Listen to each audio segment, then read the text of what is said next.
deseamos y esperamos que disfrutéis. Agradecer, como siempre, a todos nuestros patrocinadores de la asociación, que nos permiten, entre otras muchas cosas, continuar compartiendo con todos vosotros este tipo de actividades.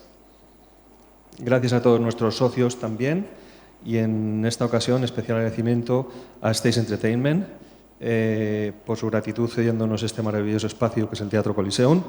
Agradecer también la colaboración de Fluge por facilitarnos, como siempre, la parte técnica en este tipo de eventos que la asociación genera.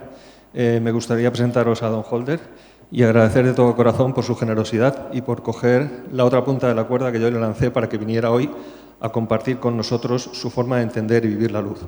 Comentar que en estos días estamos trabajando el cambio a LEDs en el Teatro Lope de Vega, cambiando parte del equipo de Rey León. Y bueno, Don no tenía mucho tiempo porque tiene una agenda apretadita y venía pocos días para hacer el cambio, pero bueno, accedió a dar esta Masterclass en su tiempo de comida. Creo que es importante comentarlo. Y fue algo que no dudó en ningún momento. Creo que es de todos conocidos, es un honor tener con la AI y todos nosotros a un personaje de la talla de Don en el mundo de la luz, autor de iluminaciones tan brillantes y reconocidas como Rey León, Anastasia, Knight, Spider-Man, Tootsie. Don ha diseñado ópera, teatro, cine, televisión y teatro musical, con diferentes premios Tony, Dramadex, premios incluso del teatro musical en España, que se han concedido hace poco. Tiene uno por Rey León y otro por Anastasia este año. Y bueno, en fin, creo que lo mejor será que le escuchemos y que disfrutemos de su luz. No quiero quitarle más tiempo, así que bienvenido y welcome. Thank you. Thank you. Gracias.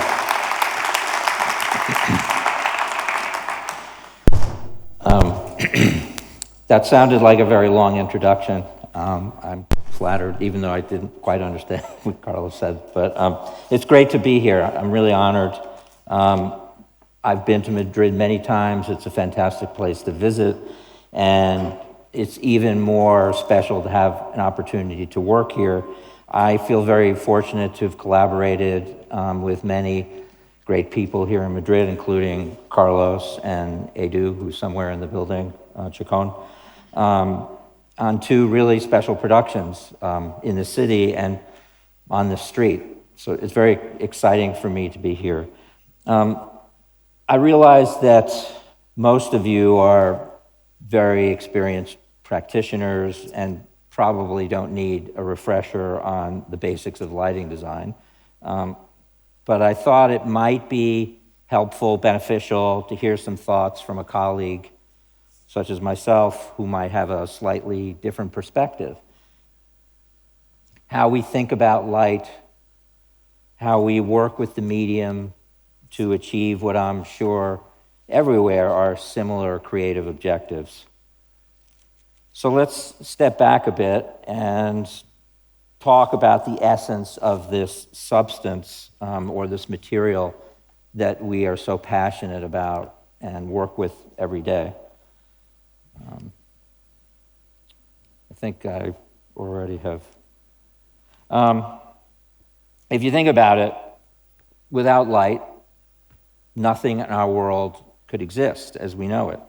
It's an ephemeral substance that has a huge influence on everything we see, but also how we see it. As my teacher and mentor Jennifer Tipton often said, 99% of the audience is unaware of the lighting, but 100% is affected by it.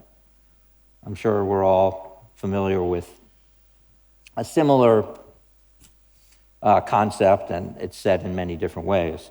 In the theater, light creates the visual context.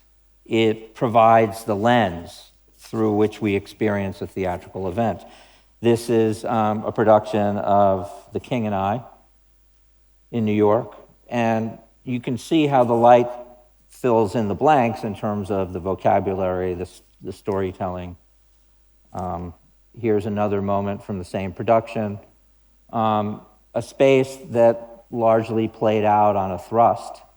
So much of the detail came from costumes and light. There are not a lot of scenic elements introduced into the foreground. This production you might be familiar with. It's actually the one right here, Anastasia. I think this is something that I assume a lot of us are confronting these days, or should I say embracing, not confronting.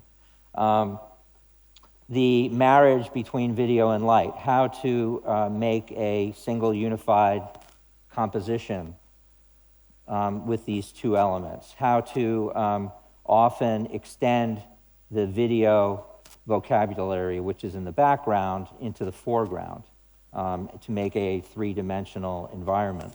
That, I would say, was the biggest challenge for Anastasia, both here and the original production in New York.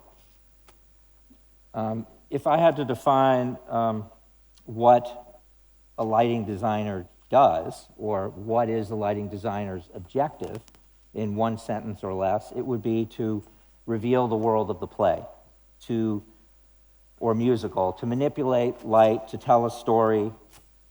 You can see how in this image from the bridges of Madison County, the light really is crafted to suggest time of day, the passage of time. Light, in addition to telling the story, very importantly, it informs the style of performance, evokes a particular emotional response. Here are a few examples beyond this one. Smash was a television series that I created the theatrical lighting for, and this was a moment out of really a fantasy sequence, of which there were several. This is a moment that reveals sort of the inner thoughts of a creator, imagining what their musical would look like if it were actually produced and performed. So this is essentially a thought bubble, a musical as imagined, but not as actually produced. Cyrano de Bergerac in New York.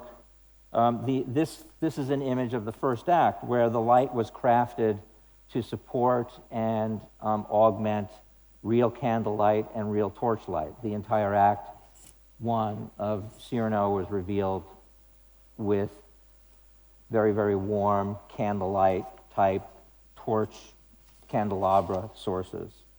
So the light was very instructive and illustrative of that concept.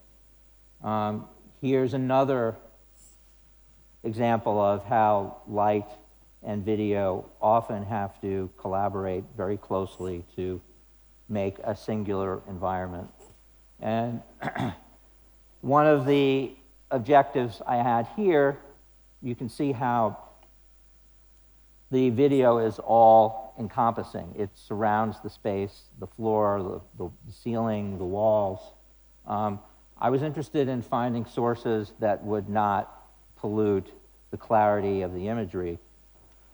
I was interested in finding sources that wouldn't pollute the clarity of the imagery, so you can see these are actually little LED sources woven into and mounted on onto the costumes. They're little gooseneck sources that are focused at the actor's face, which were quite helpful at times to support the idea of floating in this ethereal, surreal world.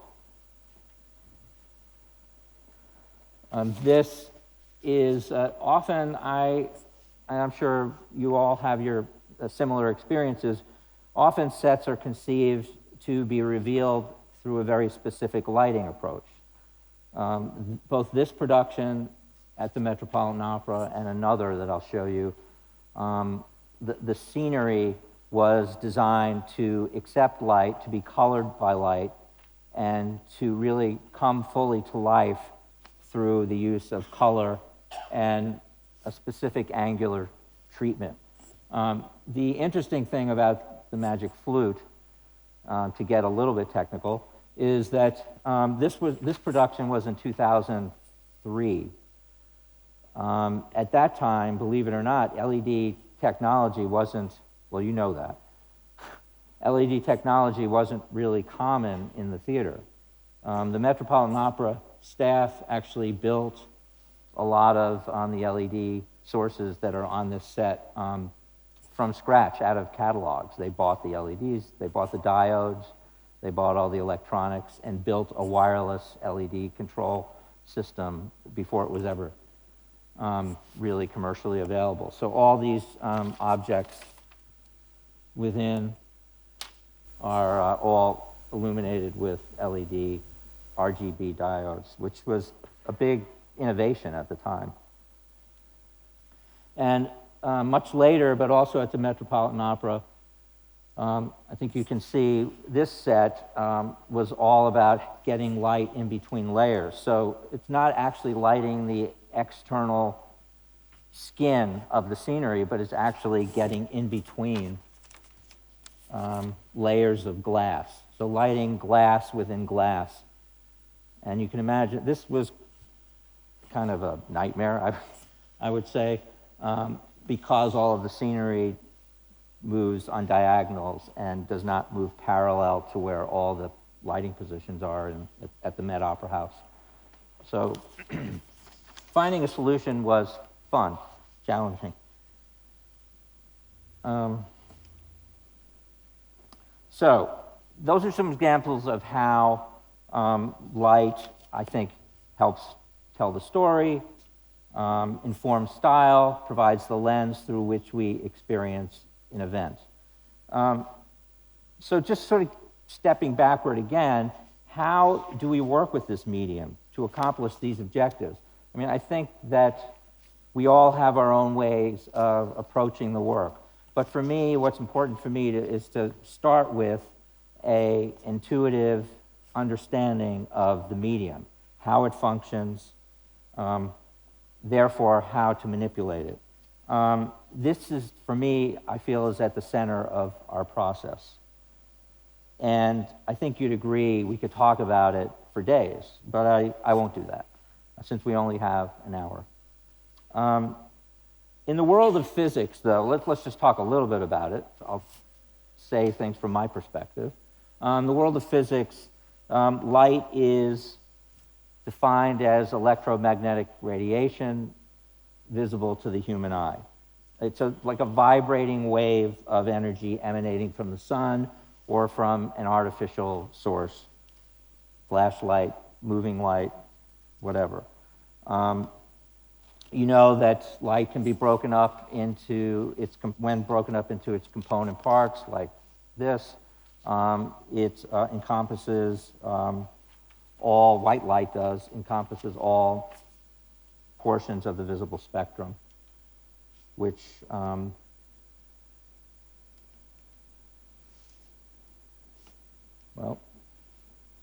we all know the visible spectrum. We learned that in elementary school. So when this electromagnetic energy enters the eye, it is translated from light energy into electrical energy by the millions of photosensitive cells in the retina. And that electrical energy goes to the brain, and the brain processes that information into what we commonly call as sight. I mean, I guess it's pretty, everybody knows this, but sometimes it's nice to just review it. There's other photoreceptors in the eye. Oh, these are the photoreceptors that process light energy into electrical energy, rods and cones. There's millions of them in the eye. There's other photoreceptors in the eye that, depending on the level of illumination, will produce various hormones that are released into the body that do different things, which is an explanation for, in part, the physiological aspects or the physiological influence of light on humans. For example, the most common hormone or chemical produced by the result of varying light levels is melatonin. Melatonin has an influence on the body clock, when we rise, when we sleep, when we eat. With increased levels of melatonin, we get drowsy. It induces the onset of sleep. With overlighting or very bright conditions or too much light, less melatonin is produced, and you stay awake. Your body clock is interrupted. So even understanding that the simple act of increasing or decreasing the light energy on stage can actually have a physiological effect on the body is something important to know. I mean, I think we all understand this sort of by common sense, but there's a lot you can read about this. There's a lot you can delve into in greater detail. It's of interest. I heard that Clifton Taylor was here recently, and he's the expert on color, so I'll go really quickly on this section. So there's the physiological aspects of light and intensity, but also the color of light is quite influential. You can read all kinds of studies about how color affects us both psychologically, physiologically. It's all very relevant to our work, and it really feeds, I think, what we do, the more we know about this. For example, red light, warmer tones, they tend to increase our appetite.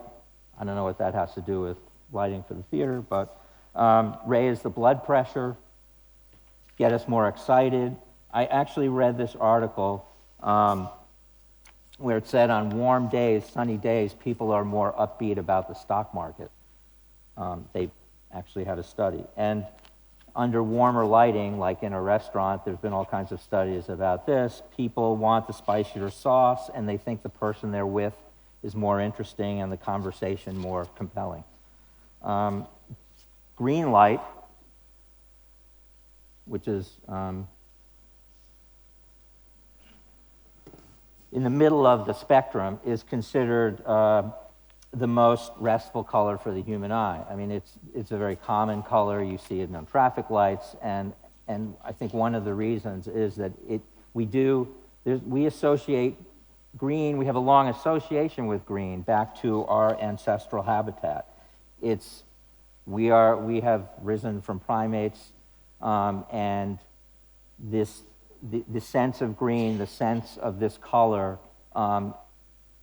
causes a sort of a calmness and a serenity, actually dilates the blood vessels, can slow breathing if you use green light for therapeutic purposes. And then, I mean, there are many colors, but blue light, those colors in the blue range, they're often associated with coolness, serenity. We all know these things.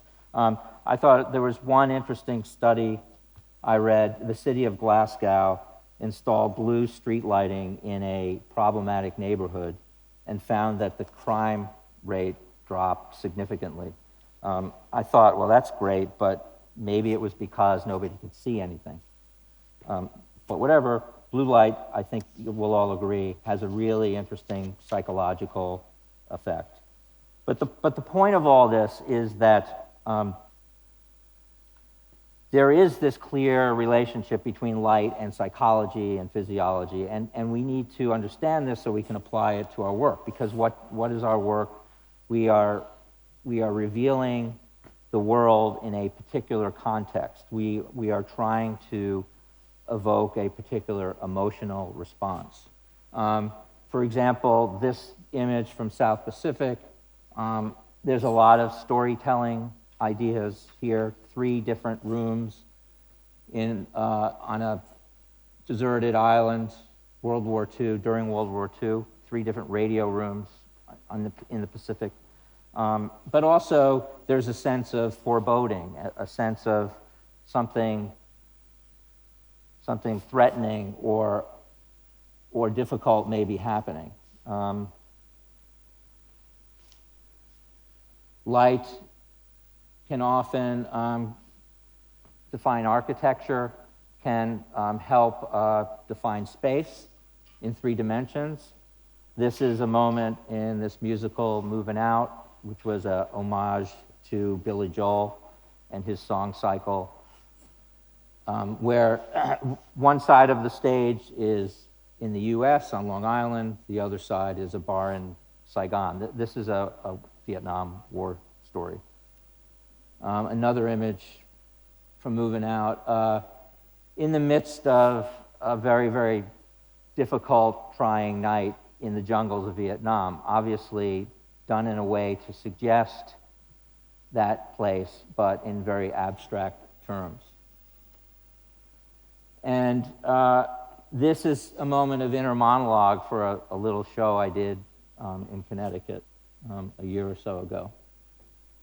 But you can see how the light, and we all know this, is using color, direction, angle, composition, can really help tell the story and inform our response. Another moment from Smash, the protagonist here is seeing all these other characters. They're all important people in her life. Some of them are not particularly sympathetic to her, but this was an interesting challenge for me, lighting for a musical that an audience sees, but also a musical that is lit and performed for a television audience.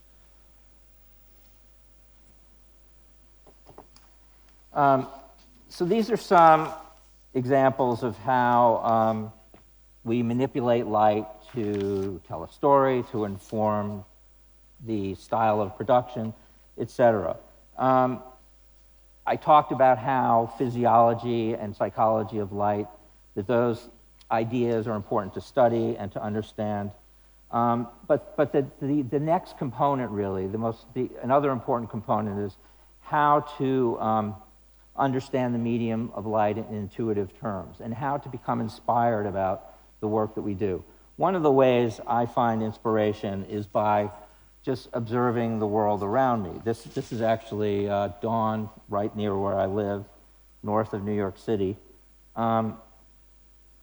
By becoming an observer of light in nature and in the world, and really taking the time to think about how it's affecting us, and what is the light doing? How does it strike surfaces?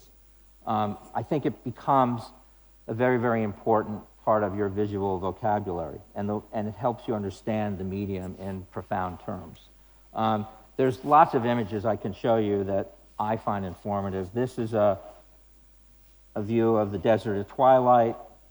Notice how the light from the sun grazes across the horizon, and the color of the mountains beyond is very cool and very much a reflection of skylight. I'm sure some of you are familiar with this. This is the Sagrada Familia in Barcelona. I went one morning and was amazed by the marriage between architecture and nature. The sunlight streaming through this building was just incredible. And it really changed my thinking about what a stained glass window might look like on stage. You can see the color. Of course, sunsets are always fantastic to see, but what I always find interesting is they are really great illustrations about how a sky is rarely monochromatic, that it always has lots of movement and color, and it's really rarely one color. This is an amazing image of the skylight reflected on the clouds and the sun grazing across that cloud layer. I also get great inspiration by studying the artists who render light in 2 dimensions so brilliantly on a canvas. There are so many artists I could talk about, but I find great inspiration, and I'm in awe of how many of these artists, some of the ones I'm showing you painted in the 17th and 18th century, how eloquent they were, and they probably would have been amazing lighting designers. I just saw this painting. I was at the El Prado. Velasquez, I mean, just it's really amazing to see the detail in which he thinks about light and how he renders it in these images. But all of these that I'll show you are similar in that way. One of the great 20th century painters, Edward Hopper. I mean, you get a real sense here of not only the light, but there's a real palpable emotional response seeing a painting like this. And this is what I hope I can achieve on stage in the appropriate moments. Another Hopper, and notice how the light is so impeccably, beautifully crafted to make an emotional statement. Here, the direction of light is very, very apparent. A Goya painting that I saw at El Prado, amazing, one of his most famous. But again, in all of these paintings, you get a real sense of light, and the light has a profound meaning and really evokes a specific response. Degas, this indirect daylight streaming into the room.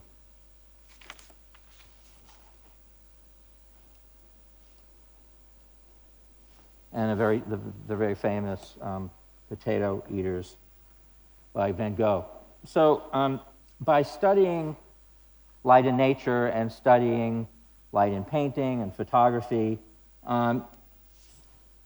you begin to realize that light in nature and on stage can be divided into two categories. One is general indirect light, and like the light here at twilight, overcast days, where you can see there's no shadows.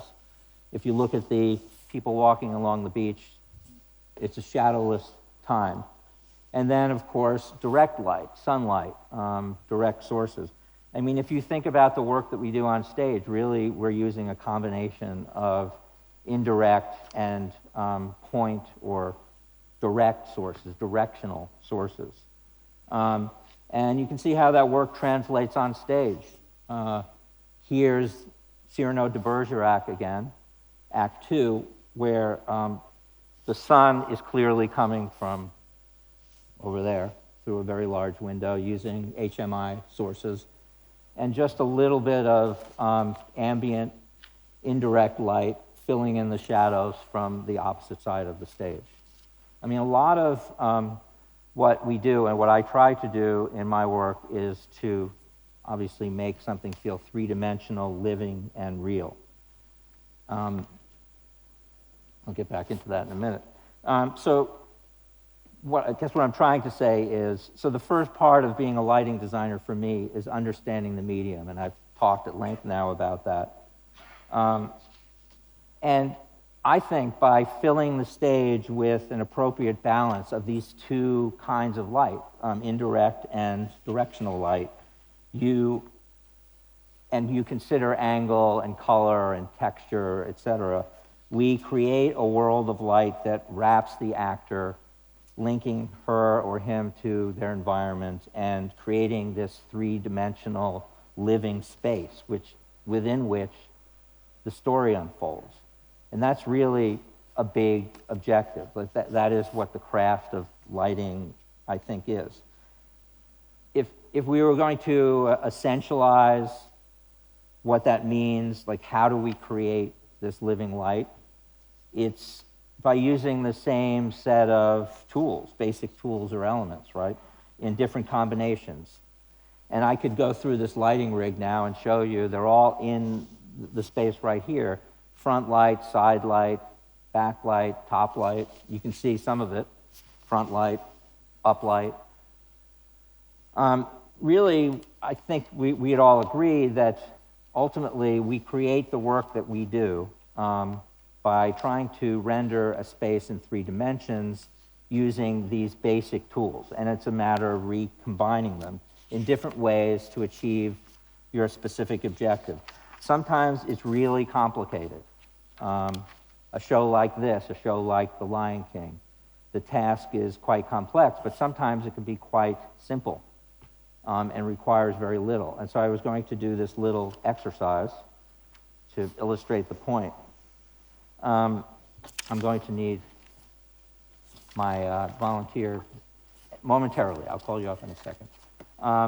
So I've decided to set up a little scene.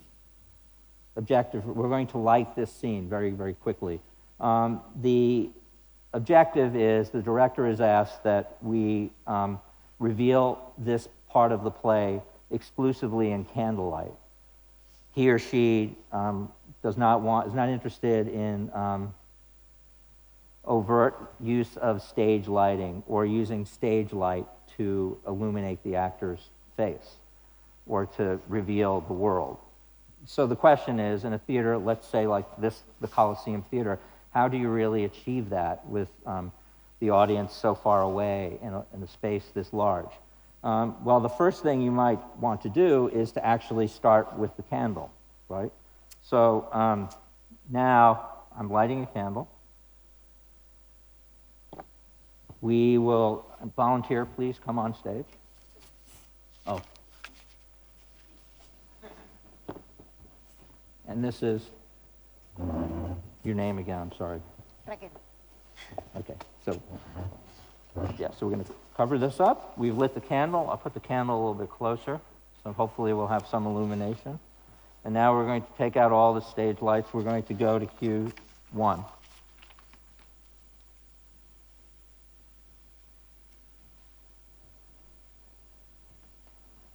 Okay, very dramatic so far, right? We have work lights on in the wings. I don't know if we can kill those. I would say that this is not going to really cut it for the entire scene.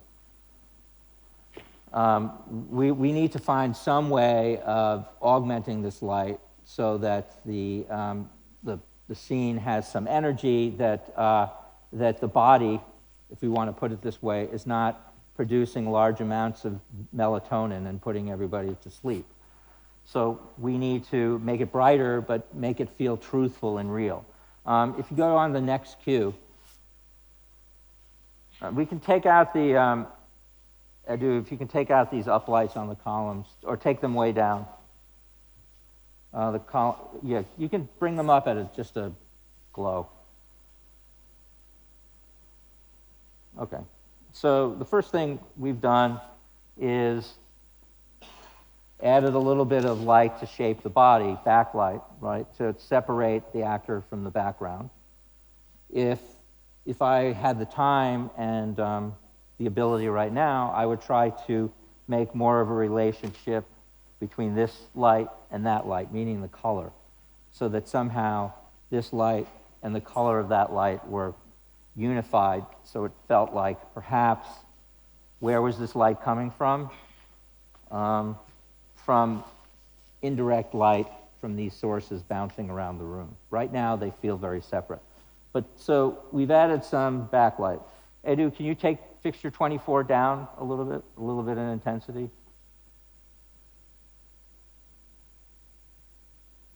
Okay, so now I've taken it down. That's good. Taking it down, you can update that so that it's not competing with the candle, but it's still not enough. So the next thing we could try, actually, is adding a basic front light on the actor. So the next cue will fade up a front light from the front, coming up very slowly. And it obliterates the candle, right? It doesn't really have any relationship to candlelight. The color is close. Can you dim it way down? Hold it. And make that the cue, and make it a 40 count. And then go back to the previous cue. And when you're ready, when I say go, run the 40 count cue. Okay, ready, everybody? Go. So now the light's slowly fading up. Maybe. Here it comes.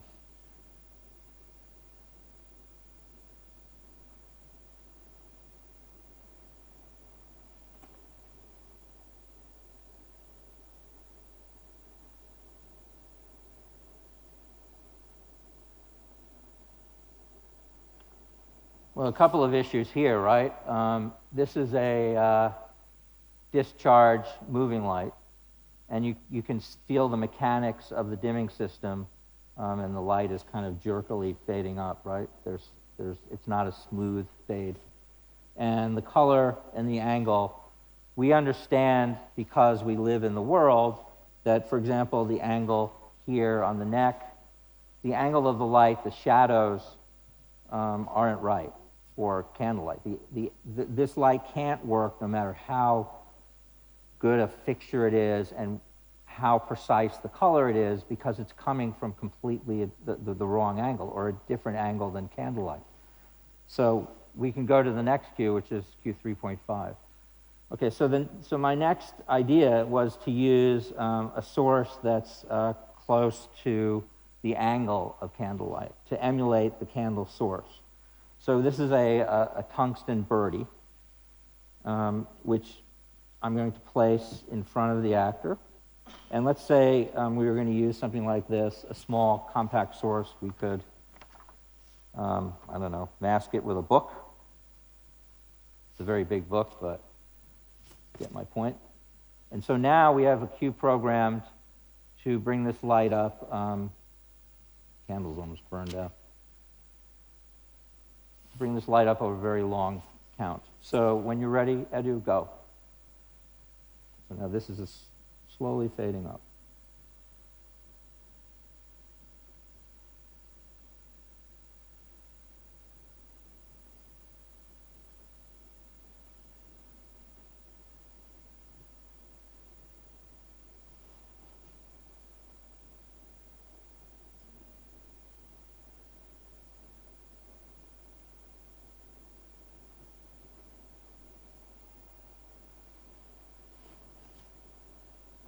Probably getting a little too bright, but can you take the level down? Yeah, take the intensity way down. Keep going. Whoa. Why don't you update that cue and we'll run it again. And now you can go back to just the candle. Go back to 3.5. And go.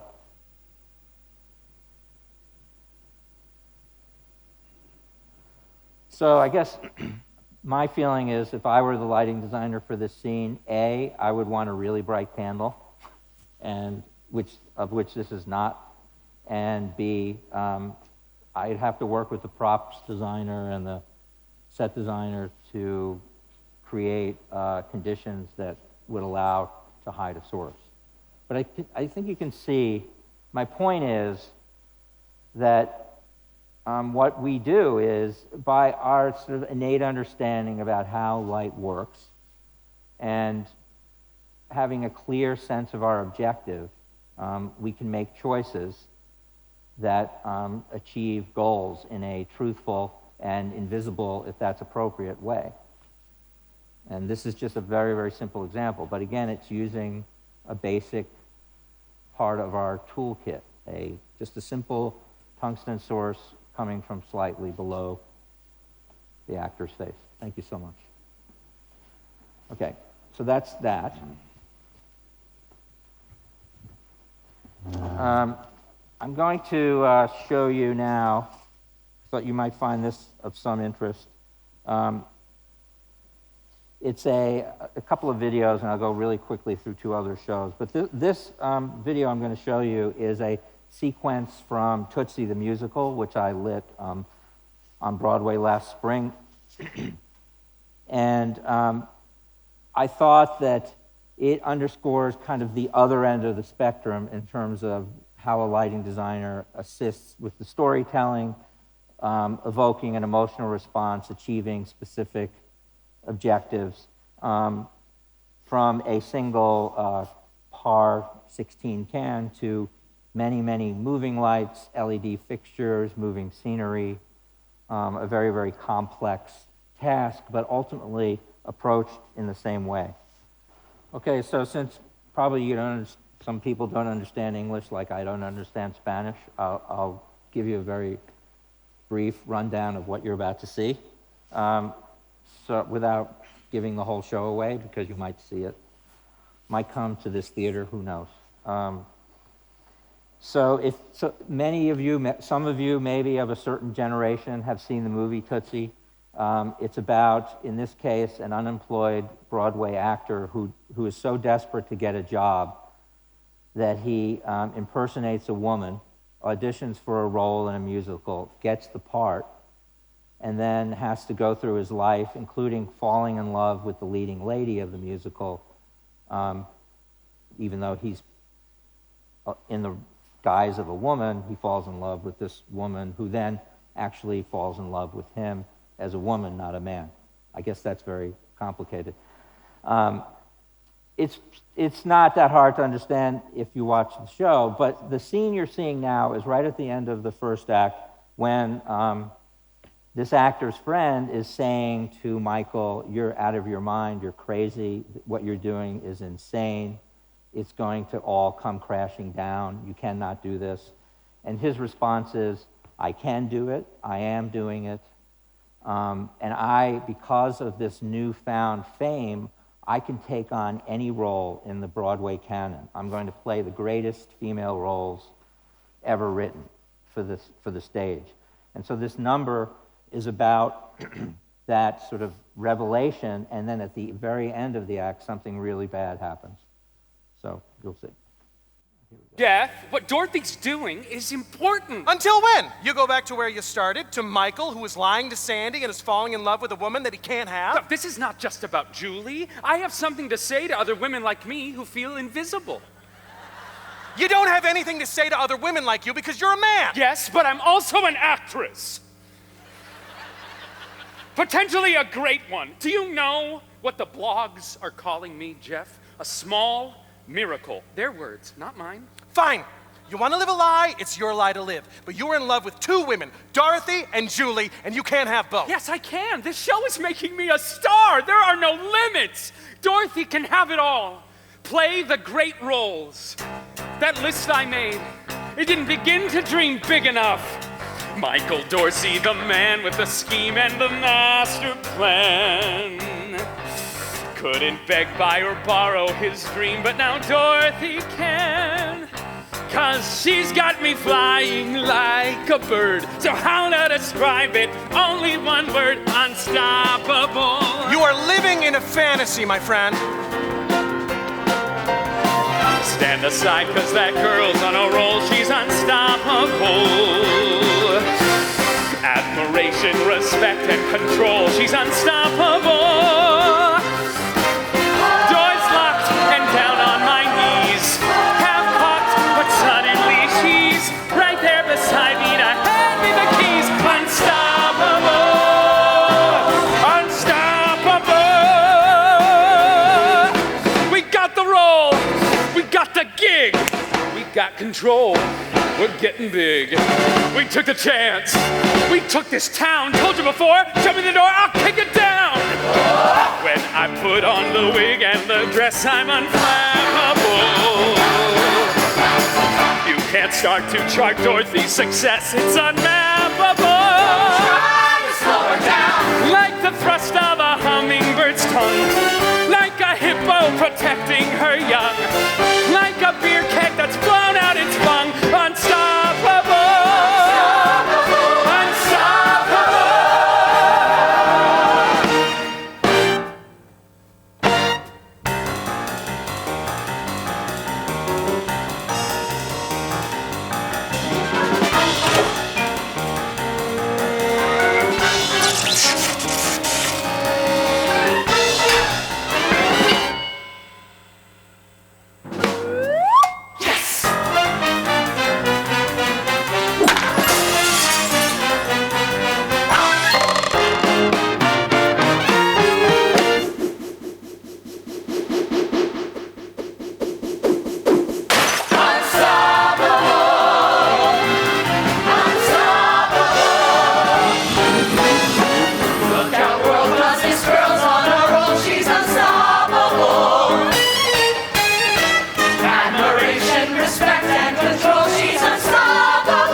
unstoppable.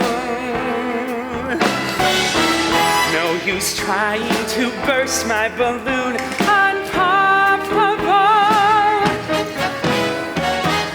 No more waiting, 'cause this is my time. There's no mountain these heels can't climb. Nothing on earth can stop me, 'cause I'm unstoppable.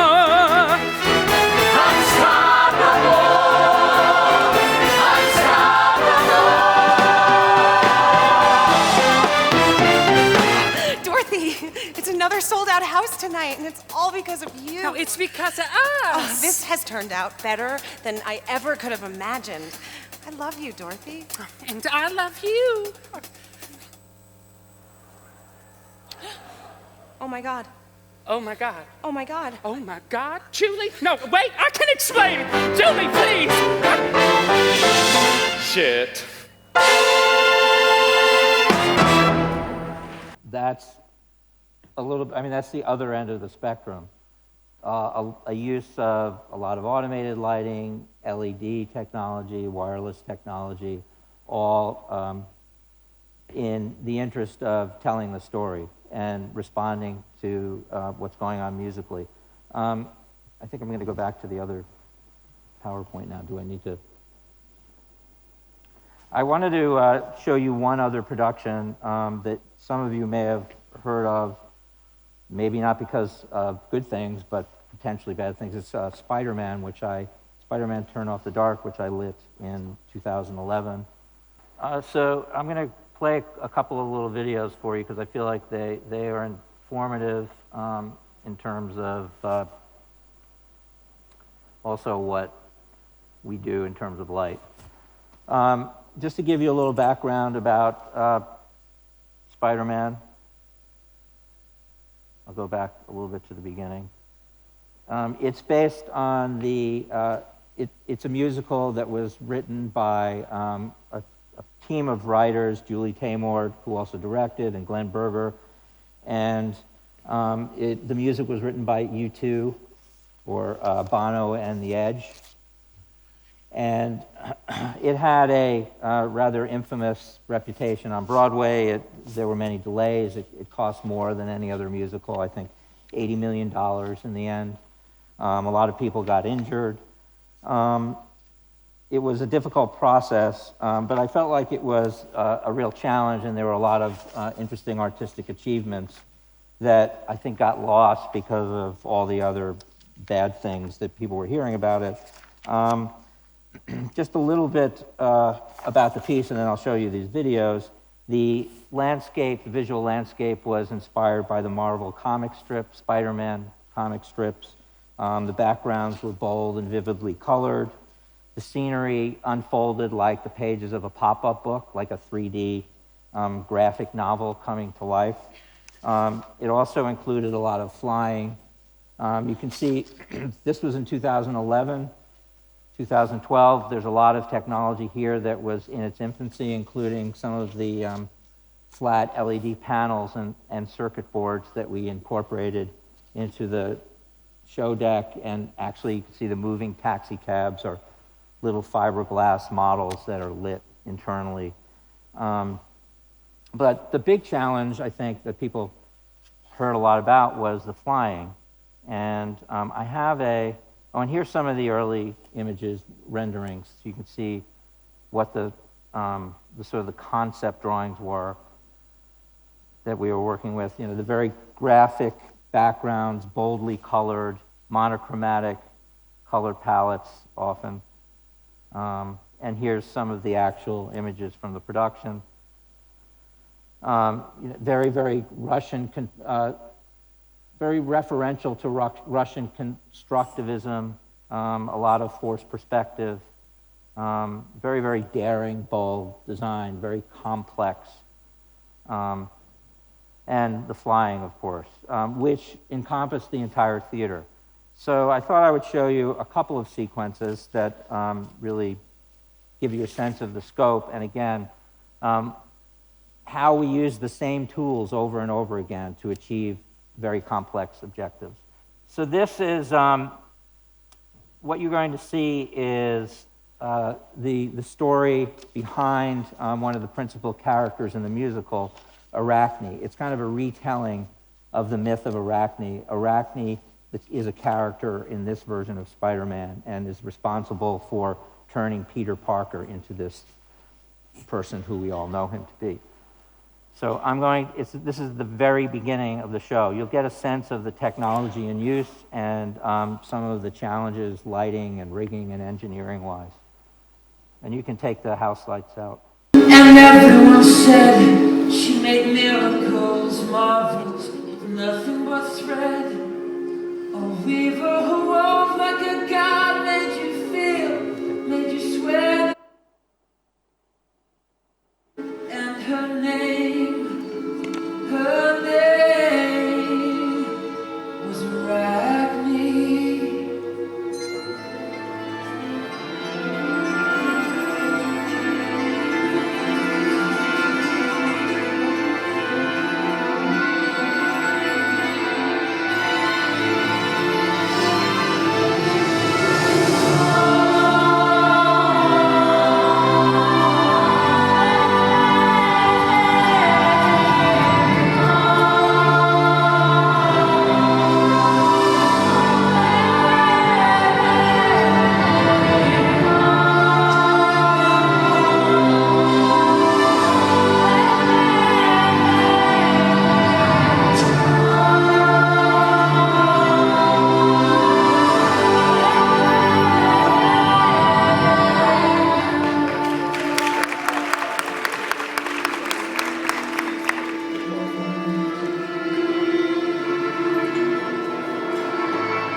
Goes on from there. I have one more to show you. So that's the opening sequence. This video you're going to see is right at the end of the first act. It's the battle between Spider-Man and the Green Goblin. So what you see happening here, and this again is a very challenging scenic feat, I think, is that the set designer has created the sense of a point of view for the audience where you're on the top of the Chrysler building looking down at the street. In other words, you're at the top floor or the very peak of a very tall building in Manhattan looking straight down toward the street and watching this aerial battle unfold. So it's a challenging sequence because of the scenery that you'll see unfold and get revealed and all of the elements that have to be lit, and very specifically, and also the flying event around the theater. It's kind of interesting to see. So I'll show you a little bit of it. And again, I show you these things because everything we do and everything I did in this case was asking the basic questions. What is the story being told? What is the point of view of this production? What are the emotional, conceptual objectives of this scene and overall? And all the choices then are about how do I use my toolkit placed in specific ways to accomplish those objectives.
Well, it's a lot more interesting in the theater, but you get a sense of the challenges involved. And just a couple of quick images showing the overhead lighting plan. You can, I think there were over 2,000 different items, 2,200 items in the show, about 180 moving lights, and lots of focusing fixtures of every kind and description. This is just an elevation of the lighting ladders. And this I always find amusing. This is the tech in the theater. You can't even see the seats. There I am here. I'm not on a phone to a lawyer or a psychiatrist. I'm actually talking to the programmers. And I think I'm going to open it up for questions. So I have to put something else on, right? So I just wanted to say that, I guess in closing my remarks, I hope that you got a sense, at least from my perspective, I mean, it's hard to really talk about an entire process, creative process from beginning to end. Thank you. But I think you get a sense of how I think about bringing these ideas to life, and whether it's a large project or a small one, the objective is always the same. You know, how can I reveal the world of this play in a manner that's faithful to the intentions of my collaborators? The tools, the techniques may change. The budgets can vary, the peripherals can vary, but ultimately it comes down to one thing, and that's the ephemeral substance that we all work with, light. And now, I'm happy to answer any questions you might have. I guess I'll just put this on. Muchas gracias por tu estupenda conferencia. Un poco para romper el fuego, a ver si nos animamos a preguntarte cosas. Si quería preguntarte, antes has hecho un ejemplo muy estupendo, práctico, con el tema de la vela, que me ha parecido muy interesante, que lo viéramos todos aquí. ¿Cómo gestionas tú?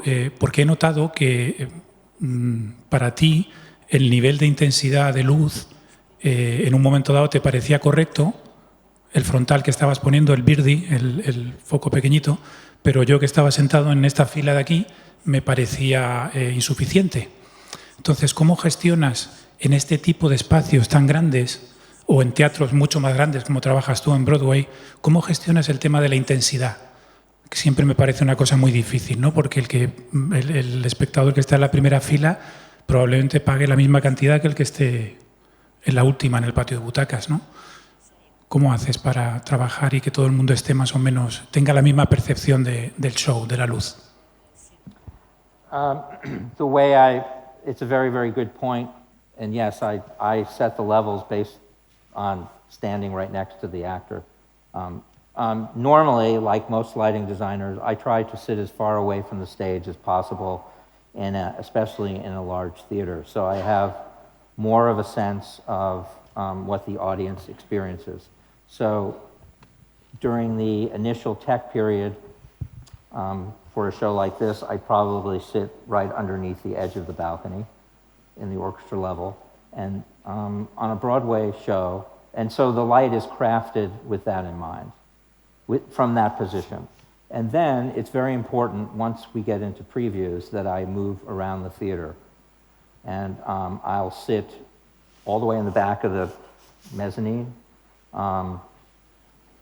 in seats all around the building over the course of a month of previews to really make sure the light is appropriate and at the proper levels, and the composition is good for everyone who's seeing the show. It's really important, I agree. You have to consider everybody who's taken the time to see this event. You want them to have the same experience and feel satisfied and moved, or have the same sort of positive feelings about the piece that the person who has the best seat in the theater has. One example, I came to opening night here for Anastasia in Madrid, and the producers were kind enough to put me in a seat that was, I don't know, center of orchestra, 5 rows back. And I said to myself, I can't watch the show from here. So I got up at intermission and sat all the way in the back of the theater, of course, where there were plenty of empty seats. And I had a much better idea about the show, so your point is well taken.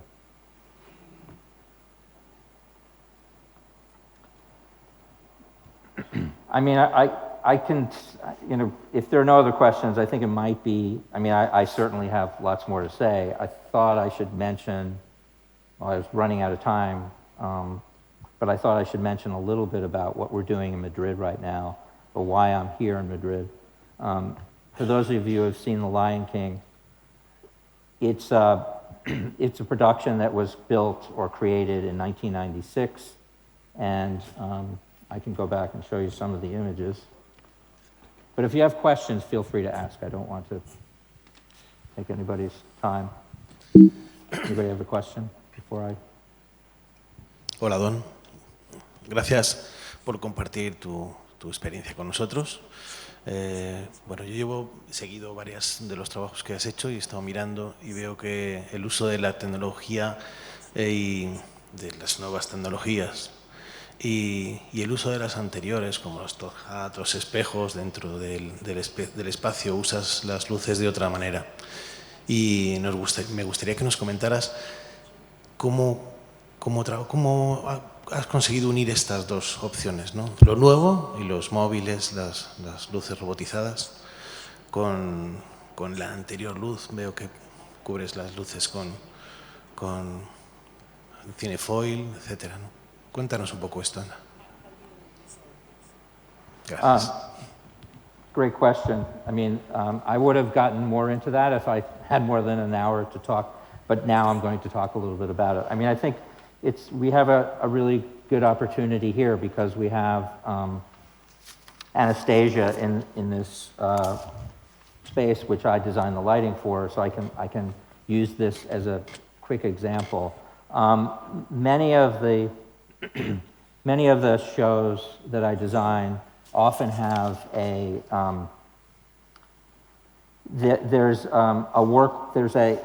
I'm trying to find the right word. There is a set of lighting ideas that are fixed, conventional, and that are in place to carve out the space in 3 dimensions and coming from angles that are very useful for storytelling and for layering the composition. It's essentially the skeleton or the backbone of many of the designs that I do. It's certainly the case for Anastasia, and it's also the case for The Lion King. So effectively, when I design many of the musicals that I design, the first part of the layout is about creating layers of side light and backlight and 3-dimensional light that I can call on and reconfigure and use throughout to create the sense of a natural looking space. Since we have this lighting rig here, I can give you a really quick example if Edu would be, I'm sure he'd be happy to do this for me. So for example, I would call these systems of light. Maybe it's the same for everybody, but I'll just go through them really quickly. Edu, can you show me just group 170 and take everything else out?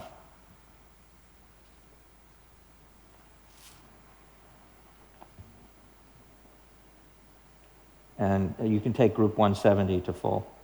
Okay, so for example, this is a side light, a high side light system that's broken up into individual parts. Can you take everything out but 171? And can we run a dimmer check starting in 171 and just step through the channels? So starting with 171, and then you can just keep going, Edu. Just next. So that's the downstage layer, and he's going to keep turning on lamps. And so this, for example, is a side light system that's all the light is coming from this way. So I can use this to suggest, as a block, I can use it to suggest a natural or artificial source. Now you can take group 170 to full. So as a group 170, just take all of it to full. As a group, you can imagine this is like if we had in a big opera house, this might be one or two sources, right, that are pushing the light in one direction, but here it's broken up into individual parts. But this is one gesture, is what I would call, broken up into parts. And it also has color scrollers, so can you just change to a different color? They do any color. So there's color scrollers. And group 170 out, group 150 at full.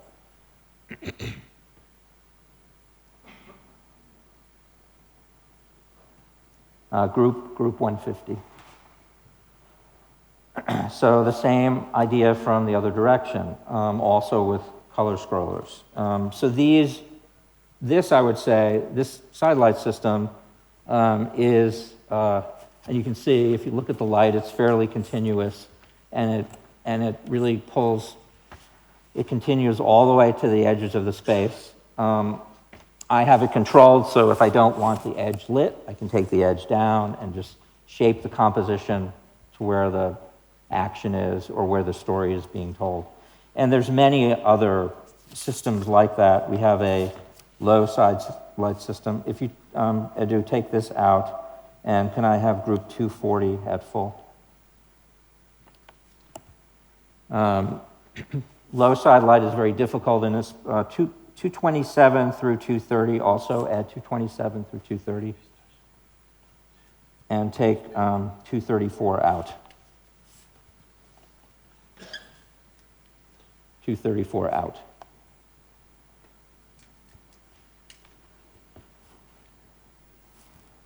Well, 234 at 0.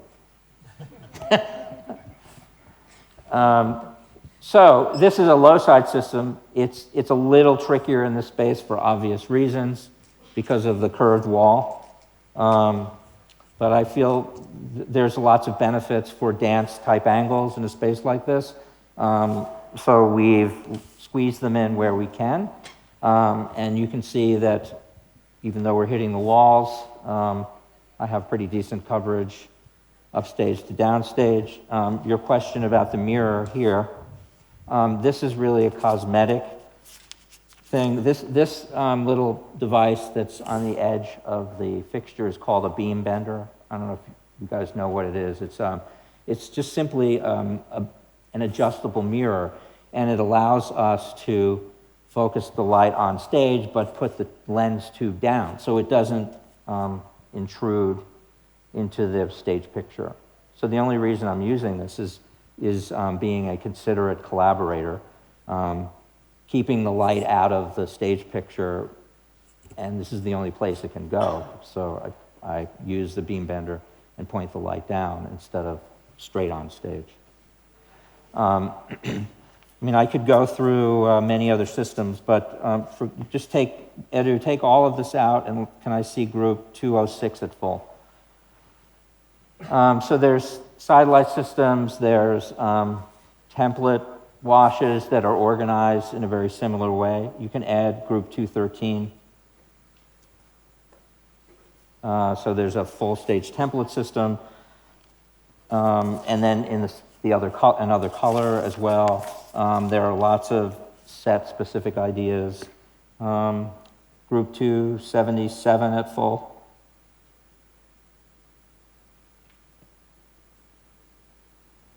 I could have the wrong group. It's group 271 at full. Or 271 through 287 at full. So there's a curved pipe that was designed specifically hidden behind a border that's grazing down the set. You saw the uplights earlier recessed into the show deck, and there are many other set-specific ideas. You can take that out. And we can go back to the just regular stage light. And so what I'm doing with this production and with many is that there's this component of basic fixed systems of light that carve out the space in 3 dimensions, from the front, from the side, not always from the back anymore because I don't have the room overhead. So, but everything else, all the set specific, all the detailing that I do, the really, really specific compositions that are kind of characteristic of a lot of the work I do, it's all done with the moving lights. So I use a conventional backbone often, which is now slowly changing to LED, like lusters, and then, but it's a fixed backbone of conventional equipment that is then complemented with a fairly, in some cases, large moving light rig.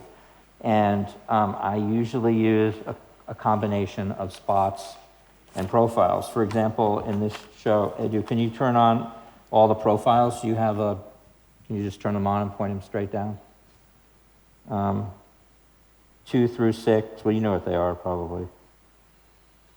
And you can take out the rest of the lights. So it's, and 2 through 6, and 13 through 16, and 21 through 27. Anyway, there's, we could go through all this. It could take hours and go through the whole lighting rig. But there's these, for example, are Robe BM-FL fixtures with more hard edge profiles. So these all have shutters. They have beam shaping capability, color changing capability, and I use these to add the details to every stage picture. And then in addition to that, we have a component of wash lights, and you could take all of these out. And can I have 51 through 59 at first?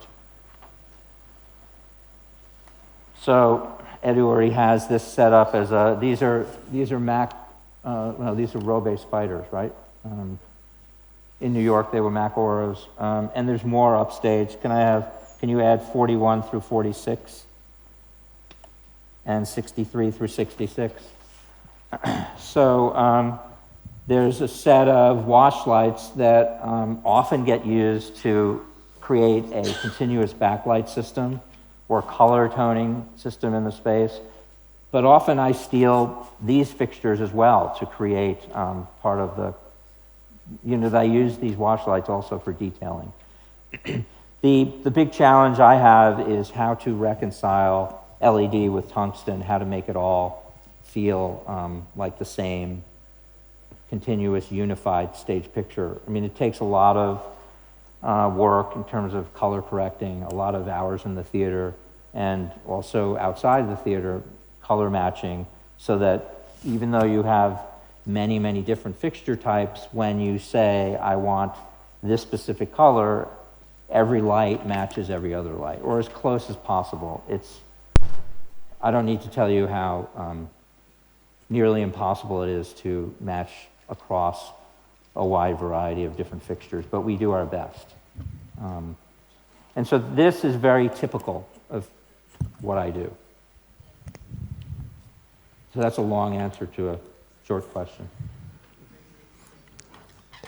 Any other questions? 5 more minutes. Sí, una pregunta más, por favor. Yeah. 2 preguntas. Has hablado de la fisiología de la visión del ojo en tu exposición. ¿Has notado cambios en tu trayectoria profesional en cuanto a la percepción del color y de la luz con la edad? Es decir, espectáculos que anteriormente tenían un nivel, al hacer una reposición, ver que los niveles ya no te satisfacían.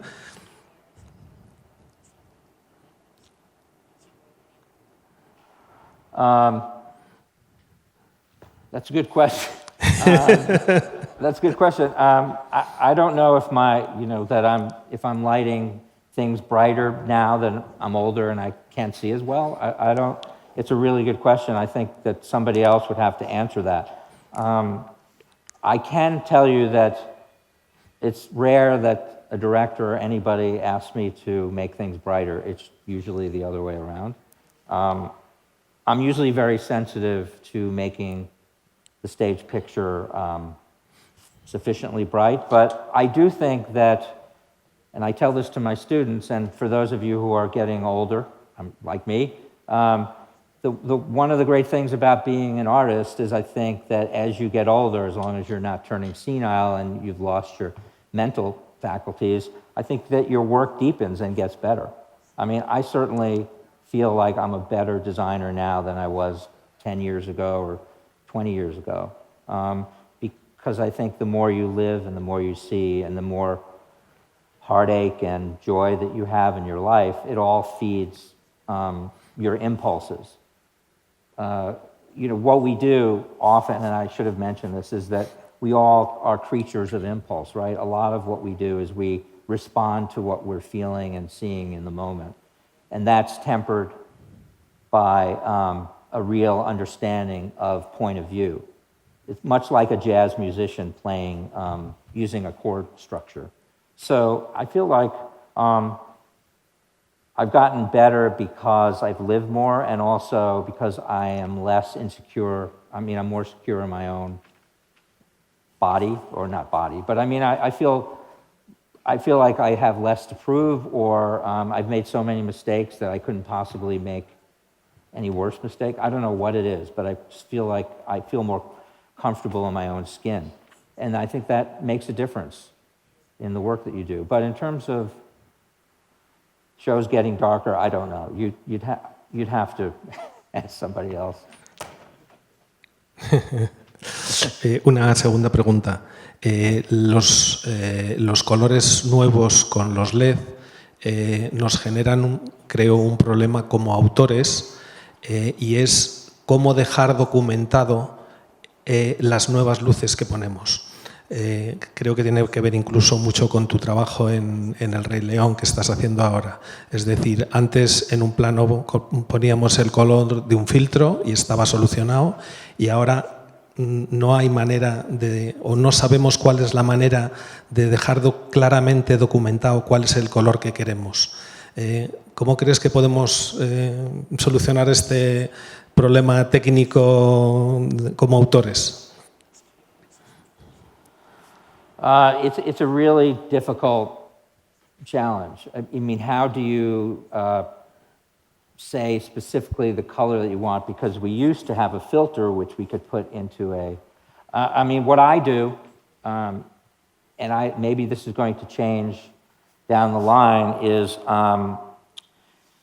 I reference a tungsten source with a gel when I mix colors for LED fixtures. So in other words, I'll point a tungsten halogen light source 4 at a white wall with a scroller, and then take each LED fixture, put it on the same surface, and try to match those colors. And that's how we build libraries.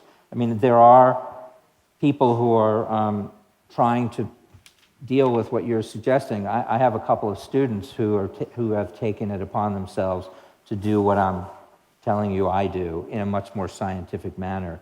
They're building a color library that references tungsten filters for a wide range of discharge and automated and LED fixtures. I mean, I don't know if that library will ever be complete, but some designers have their own. The designer Ken Billington, I understand, he tells me he's got his own library built in a similar way that I've described, that he takes with him to every show, plugs it into the console and uses it. So I think it's a huge challenge, and color is very personal. I mean, what we're doing in The Lion King, yes, is we're swapping out hundreds of tungsten halogen sources with glass filters to various LED strip lights. But we started in a similar way. I'll just show you really quickly, if I can. So what we had to do with The Lion King, this happened quite some time ago, is we were faced with the first time changing all our tungsten fixtures to LED. So what we actually did is we mocked up the set in a scenic fabrication shop outside of New York. That's the whole set, more or less. And then one side of the stage was LED sources, the other side was tungsten, and we matched one to the other, cue by cue by cue. And that's how we built our library for the show. Of course, it's only a starting point. It always changes because conditions differ from place to place. But literally, this is what we did. Matching tungsten to LED with the proper soft goods, the proper reflective surfaces to get as close as we could to the original intent. But as I was telling Carlos on the way over here, I mean, the Lion King in Madrid is going to look very different next week when it reopens than it did the week before. There's no way to avoid that. You get as close as you possibly can. And then make the appropriate adjustments and hope that you're still more or less in line with what was originally intended. I think Lion King has gotten much brighter over the years partially because of this. Any other questions?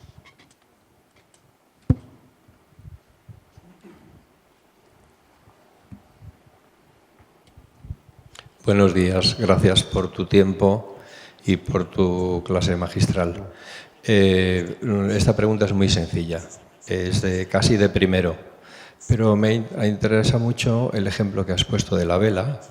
Me gusta mucho el aspecto artístico de la luz, también el espectacular, por supuesto, cuando esa luz nos impresiona. Entonces quería preguntarte algo muy sencillo.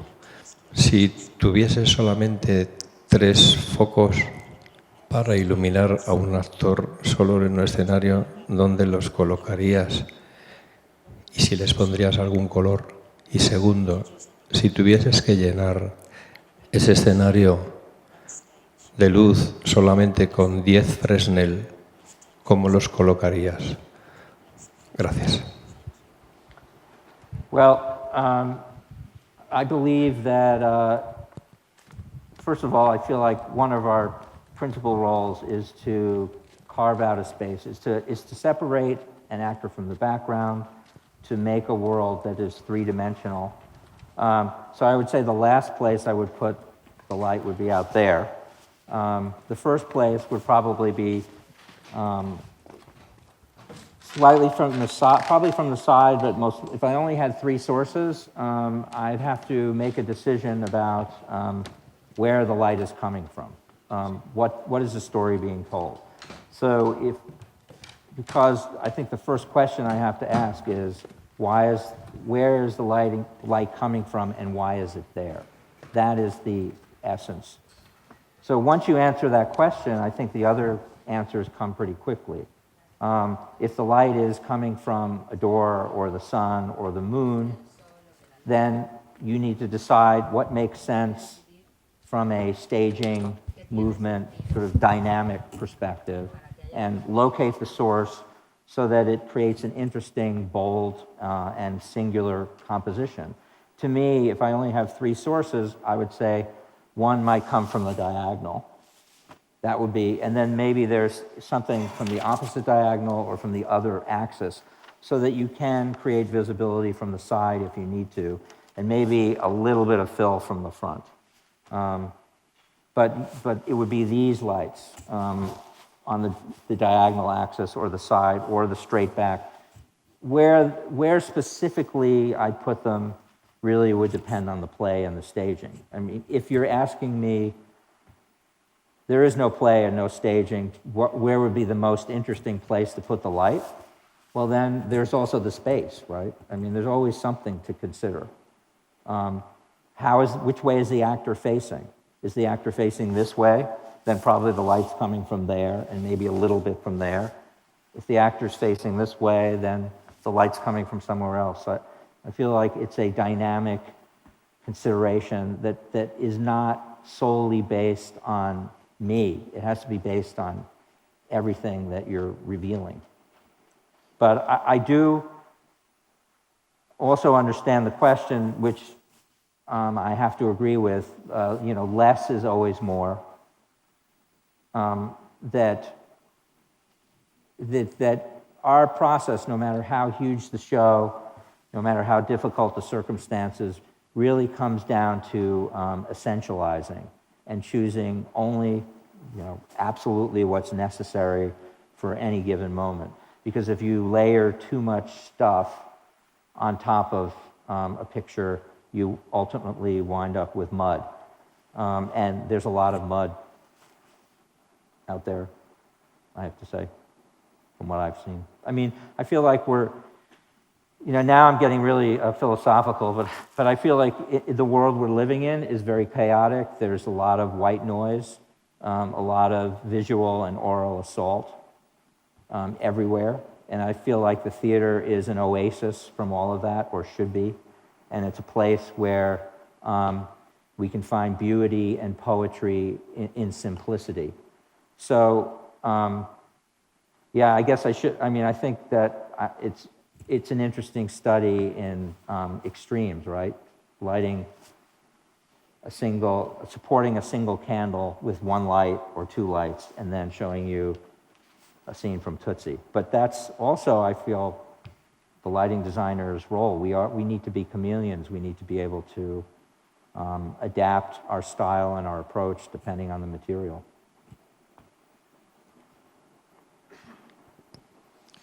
Bueno,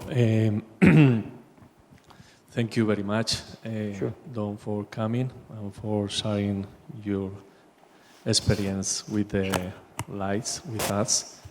It's really a pleasure. Por favor, un aplauso para Thank Don. you. Thank you. Thanks.